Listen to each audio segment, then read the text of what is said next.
Hello all, problem number 3. Let's read it out. Compute the multi-factor productivity measure for each of the weeks shown for production of chocolate bars. Assume 40-hour week and an hourly wage of $16.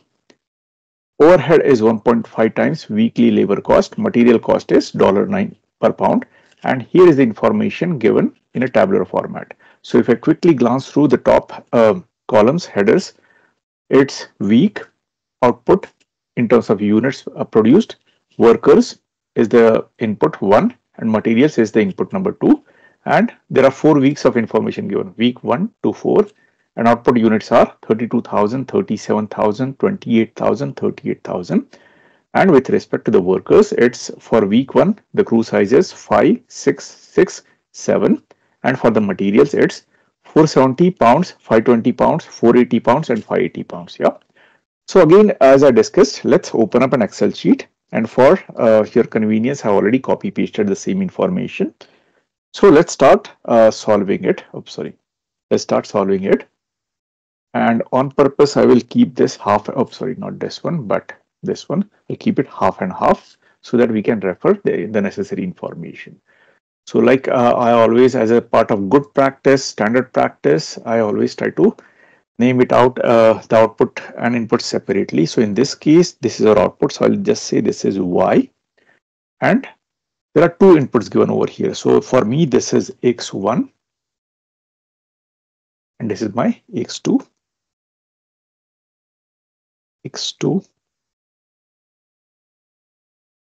And if we check the formula that we have seen previously, this is a case of multiple inputs. Yeah, so again, it's a multi-factor measure. So technically we are looking something like this, that is output upon labor, that is a worker, plus material. In this case, it's not machine but material. So we'll be using this formula over here. Just for visual reference, I'll just copy this entire part, snip it out. Yeah, just it over here and paste it somewhere down so that we can refer. So now is the interesting part.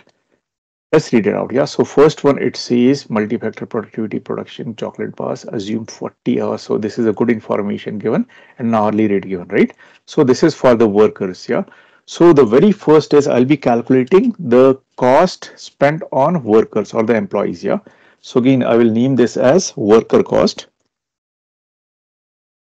Worker cost, COST, and it will be in dollars. So equals to number of workers, which is 5, multiplied by 40 hours. So yeah, that worker, those number of workers work for 40 hours, 40 multiplied by their hourly rate, which is given 16 over here. So I will say 16 and enter.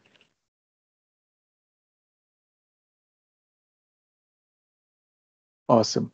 So for yeah, we'll add this dollar part, and I'll just drag this entire formula down. Awesome. And then next part is yeah, let's add a dollar symbol. Well, you can do, there are multiple ways to format, but this is the way I prefer. So under this number, I'll go to this dollar symbol, and there are a couple. Yeah, I would use decimal. So this is good for me. So we calculated the worker cost. Yeah. So the next one is information given, that is overhead is 1.5 times the weekly labor cost. So now we have calculated the weekly labor cost, and now let's add another column, say overhead cost. So this equals to worker cost multiplied by 1.5 times. So that gives me this value. I'll drag the formula all the way down. So even second entity has been calculated.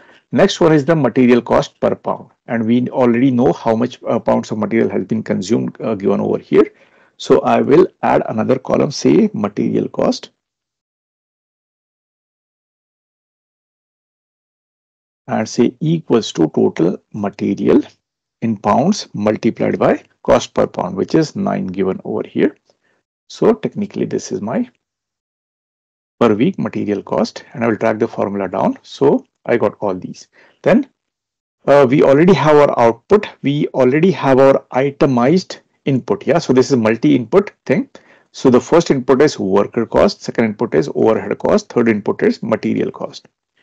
So my next column I'll add is say total cost, and indirectly that is nothing but sum of these three that we calculated. And maybe since these are calculated, I will highlight it in a different color. Say let's keep it yellow. Let's format it as well. I will, yeah, so keep it this way, and alignment center, back center, perfect. So my total cost equals to worker cost plus, or I can just do the sum of 1, 2, and 3, close, enter. And this is supposed to be dollar as well. This is supposed to be dollar as well. So just go over here and add dollar sign, and I'll drag all the way down. And yeah, looks like there are decimals which I don't want at the moment, so I'll just take them off. Perfect, this looks good.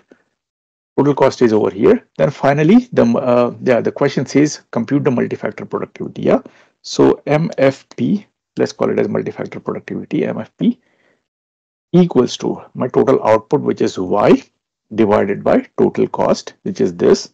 Enter. So here is my multi-factor productivity for week number 1. Similarly, I will just drag this entire thing down.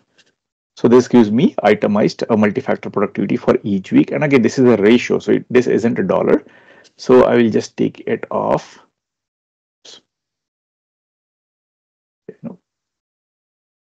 So just right click over here, go to format cell, and I'll just put general or number. Number is good, 2 decimals.